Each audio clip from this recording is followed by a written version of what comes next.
আসসালামু আলাইকুম দর্শক, আমন্ত্রণ জানাচ্ছি মাই টিভি সংবাদে। আপনাদের সাথে আছেন সৌদা ইসলাম বর্ষা। শুরুতে সংবাদ শিরোনাম।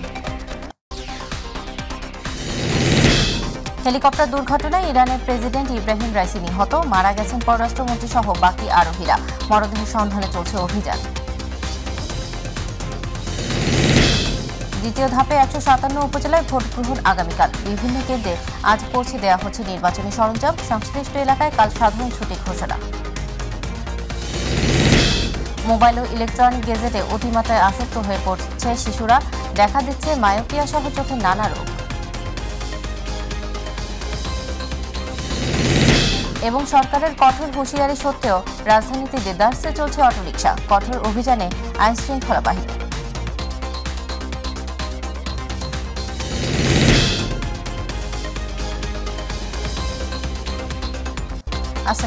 শুনছিলেন শিরোনাম, এবার বিস্তারিত। ইরানের দক্ষিণ পশ্চিমাঞ্চলে হেলিকপ্টার দুর্ঘটনায় প্রেসিডেন্ট ইব্রাহিম রাইসি নিহত হয়েছেন। এছাড়া হেলিকপ্টারে থাকা দেশটির পররাষ্ট্রমন্ত্রী হুসেইন আমির আবদুল্লাহিয়ান সহ বাকি আরোহীরাও মারা গেছেন। আজারবাইজান সীমান্তে নির্মিত একটি বাঁধ উদ্বোধনের শেষে ফেরার পথে তাকে বহন করা হেলিকপ্টারটি খোদা আফরিন অঞ্চলে বিধ্বস্ত হয়। এখনও মরদেহ সন্ধান পাওয়া যায়নি, চলছে অভিযান। আতিক রহমান তিতাসের রিপোর্ট।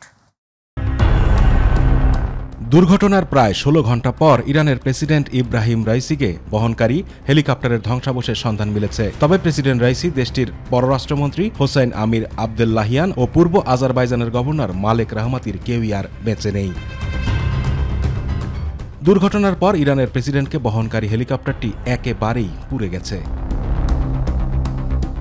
ইরানের রাষ্ট্রীয় সংবাদ মাধ্যম ইরনার খবরে বলা হয়, দুর্ঘটনার পর প্রেসিডেন্ট রাইসি ও পররাষ্ট্রমন্ত্রীর বেঁচে থাকার আর কোনো লক্ষণ নেই।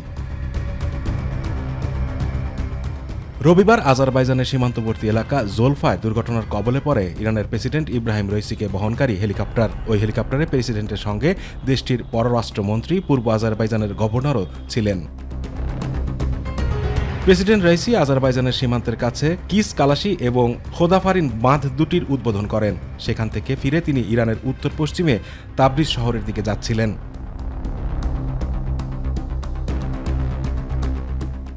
দুর্ঘটনার পর থেকে ইরানের প্রেসিডেন্ট নিখোঁজ ছিলেন। তাদেরকে উদ্ধারে মাঠে নামে উদ্ধারকারীরা, তবে ঘন কুয়াশা, বৃষ্টি ও পাহাড়ি এলাকা হওয়ায় উদ্ধার অভিযান ব্যাহত হচ্ছিল। প্রেসিডেন্ট রাইসিকে উদ্ধারে তুরস্ক, রাশিয়া, আজারবাইজান, আর্মেনিয়া, ইরাক থেকে উদ্ধারকারী দলও পাঠানো হয়। ইরানি সংবাদ মাধ্যমগুলোতে বলা হয়েছে, রোববার স্থানীয় সময় দুপুর 1:30 দিকে হেলিকপ্টারটি দুর্ঘটনার কবলে পড়ে। যুক্তরাষ্ট্রের তৈরি বেল 212 হেলিকপ্টার বহন করছিল প্রেসিডেন্ট রাইসি ও পররাষ্ট্রমন্ত্রী হোসেইন আমির আবদুল্লাহিয়ানকে। আতিকুর রহমান তিতাস, মাই টিভি। 3 বছর আগে ইরানের প্রেসিডেন্ট নির্বাচিত হওয়া 63 বছর বয়সী ইব্রাহিম রাইসিকে মনে করা হতো দেশটির সর্বোচ্চ ধর্মীয় নেতা আয়াতুল্লাহ খামেনির উত্তরসূরি। মাত্র 20 বছর বয়সে শুরু হয় তার সরকারি চাকরি জীবন। এরপর নানা চড়াই উচ্চাই পেরিয়ে দেশটির রাষ্ট্রপতি নির্বাচিত হন তিনি। ইব্রাহিম রাইসির জীবনের কিছুটা অংশ তুলে ধরছেন শামস তাবরেজ উচ্ছ্বাস।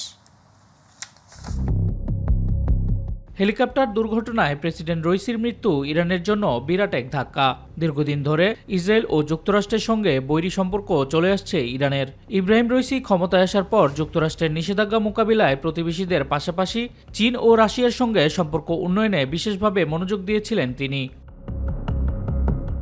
রাইসি 1960 সালে ইরানের পবিত্র শহর মাশহাদে জন্মগ্রহণ করেন এবং অল্প বয়সে উচ্চ পর্যায়ে দায়িত্ব গ্রহণ করেন। ইরানের আইন, সংবিধান এবং ধর্মীয় বিশ্লেষক হিসেবে পরিচিত ইব্রাহিম রাইসির পেশাদার জীবন শুরু হয় প্রসিকিউটর জেনারেল হিসেবে, তাও মাত্র 20 বছর বয়সে। কারাবাদ শহরের কৌশলী হিসেবে ওই দায়িত্ব পালন করেন তিনি। 1998 সাল থেকে 1994 সাল পর্যন্ত রাইসি তেহরানের প্রসিকিউটর জেনারেলের দায়িত্ব পালন করেন। 2004 সাল থেকে তিনি 1 দশক জুডিশিয়াল অথরিটির উপপ্রধানের দায়িত্ব পালন করেন।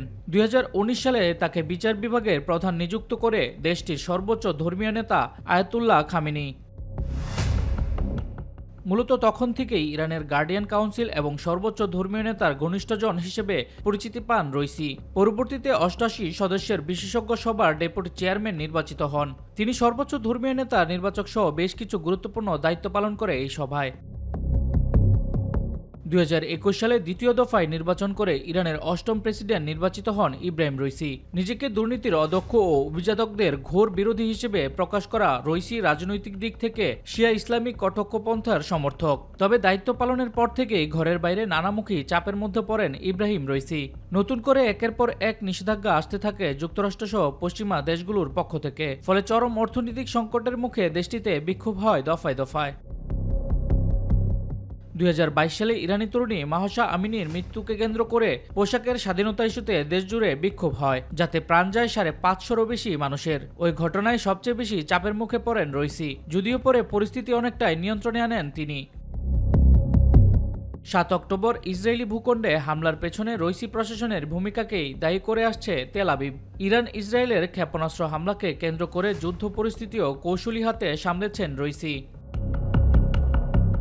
শামস তাবরিজ উচ্ছ্বাস, মাই টিভি নিউজ ডেস্ক। দ্বিতীয় ধাপে 157 উপজেলায় ভোট গ্রহণ আগামীকাল। এদিন একটানা সকাল 8টা থেকে বিকেল 4টা পর্যন্ত ভোট গ্রহণ চলবে। এসব উপজেলায় চেয়ারম্যান, সাধারণ ভাইস চেয়ারম্যান ও সংরক্ষিত ভাইস চেয়ারম্যান পদে নির্বাচিত হবে। প্রচারণা মধ্যরাত থেকে শেষ হয়েছে। আজ কেন্দ্রে কেন্দ্রে পাঠানো হচ্ছে নির্বাচনী সরঞ্জাম। এদিকে দ্বিতীয় ধাপে ভোটের দিন সংশ্লিষ্ট এলাকায় সাধারণ ছুটি ঘোষণা করেছে সরকার। আর নির্বাচন অবাধ, সুষ্ঠু ও শান্তিপূর্ণ করার লক্ষ্যে সংশ্লিষ্ট উপজেলাগুলোতে বিজিবির 457 প্লাটুন সদস্য মোতায়েন করা হয়েছে। এছাড়া মাঠে নেমেছে র্যাব সহ আইনশৃঙ্খলা বাহিনীর বিপুল সদস্য।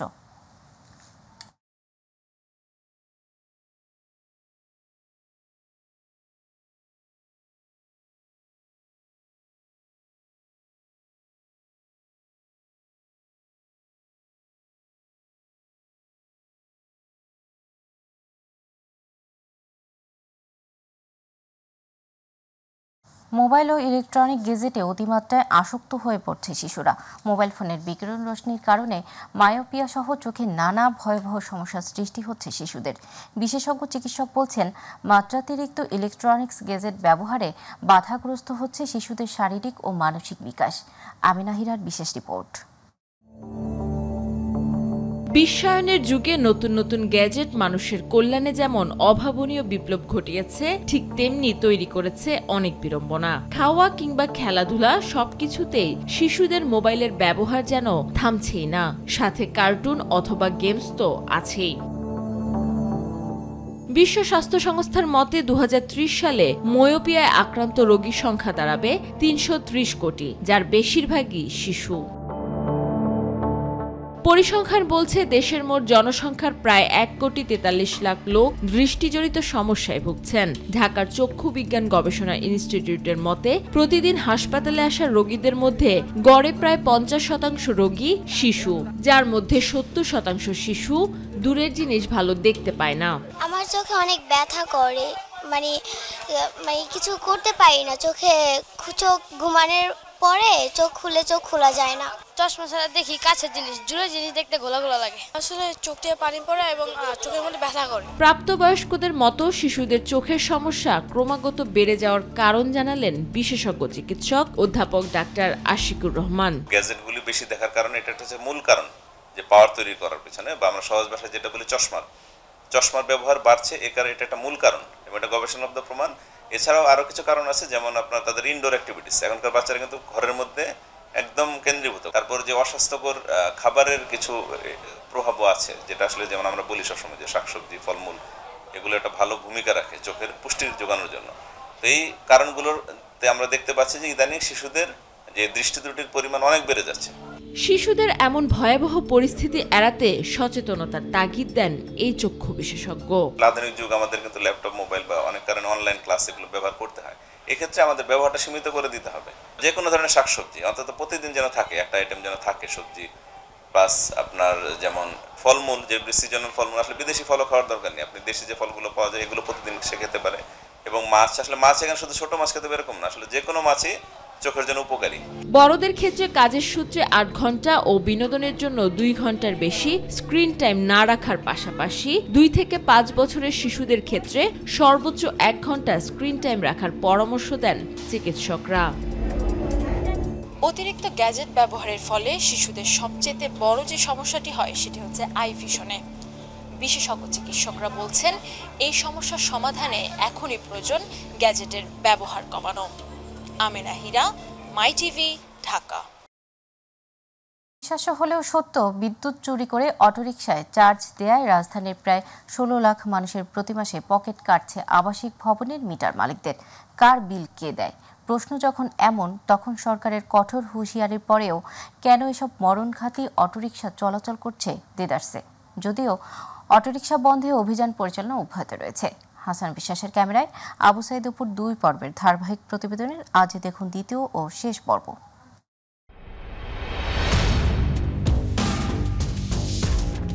বিদ্যুৎ থেকেও অবৈধ অটোরিকশা বন্ধে কঠোর হুঁশিয়ারি দেন আওয়ামী লীগের সাধারণ সম্পাদক, সড়ক পরিবহন ও সেতুমন্ত্রী ওবায়দুল কাদের।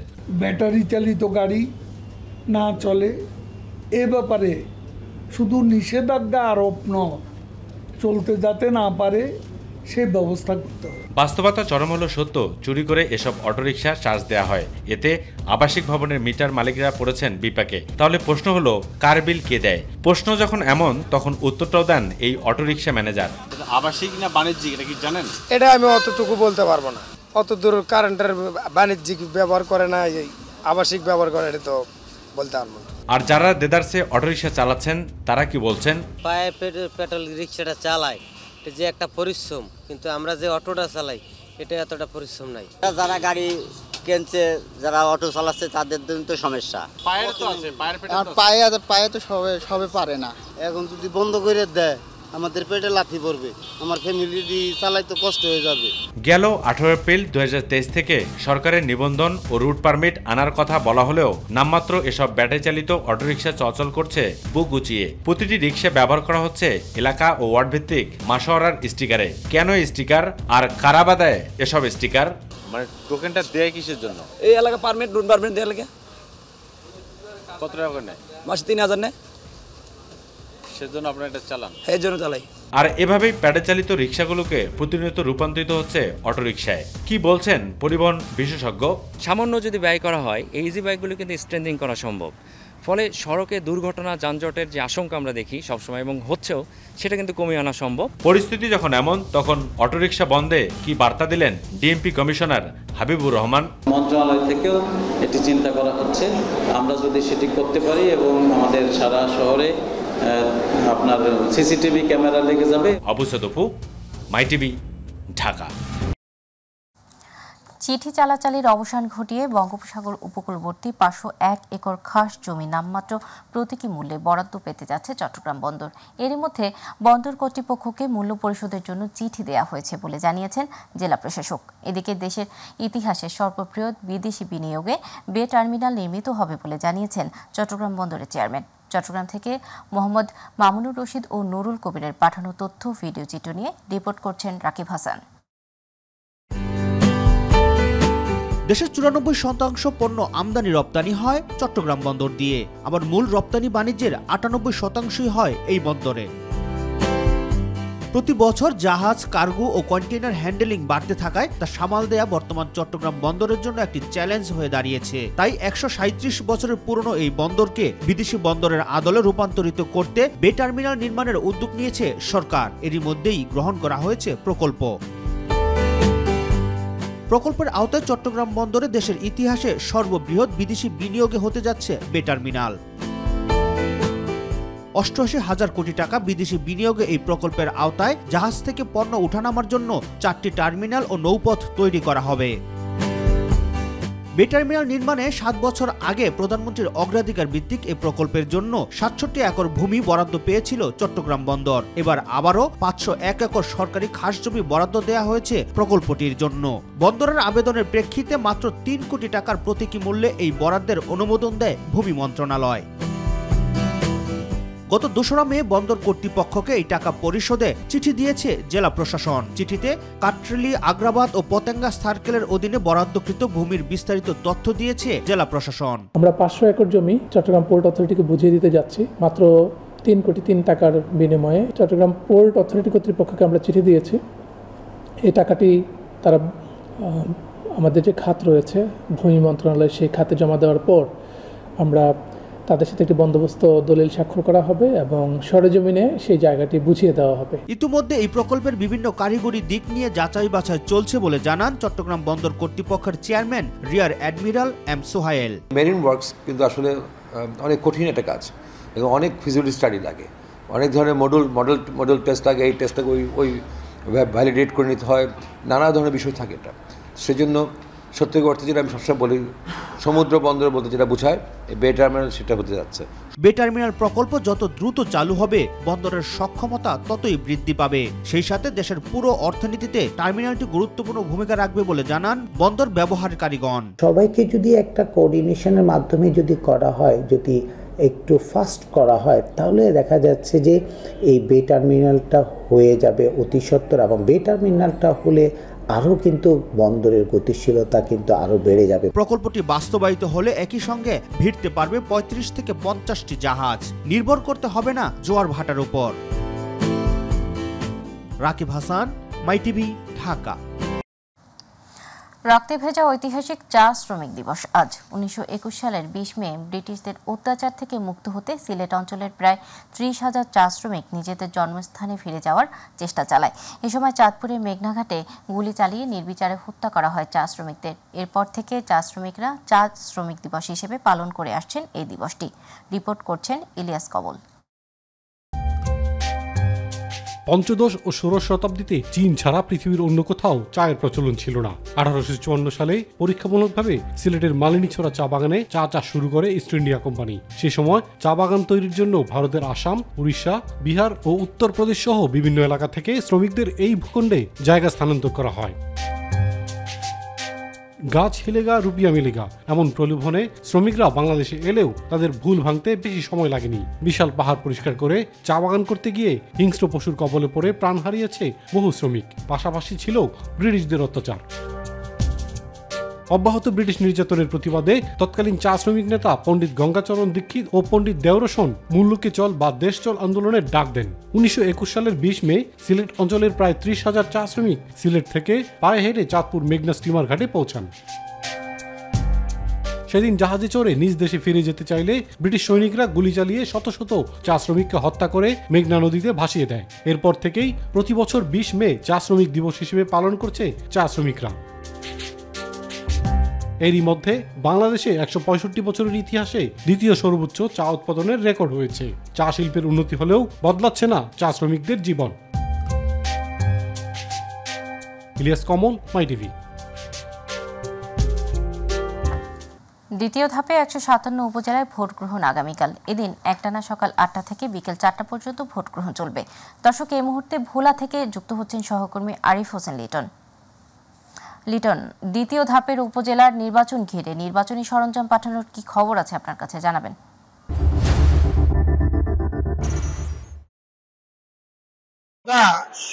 ষষ্ঠ উপজেলা পরিষদ নির্বাচনের দ্বিতীয় ধাপের যে উপজেলা নির্বাচন অনুষ্ঠিত হতে যাচ্ছে তা কিন্তু আগামীকাল 21শে মে অনুষ্ঠিত হতে যাচ্ছে। তার ধারাবাহিকতা কিন্তু ভোলার যে সদস্য ভোলার 3টি উপজেলায় কিন্তু এই নির্বাচন অনুষ্ঠিত হতে যাচ্ছে। ভোলা বরানউদ্দিন, দৌলতখাঁ এবং ভোলা সদর কিন্তু এই 3টি উপজেলায় উপজেলা পরিষদ নির্বাচন অনুষ্ঠিত হতে যাচ্ছে। এই নির্বাচনকে সম্পূর্ণ করার জন্য কিন্তু প্রশাসন ইতিমধ্যেই তাদের শেষ প্রস্তুতির কাজ কিন্তু সম্পূর্ণ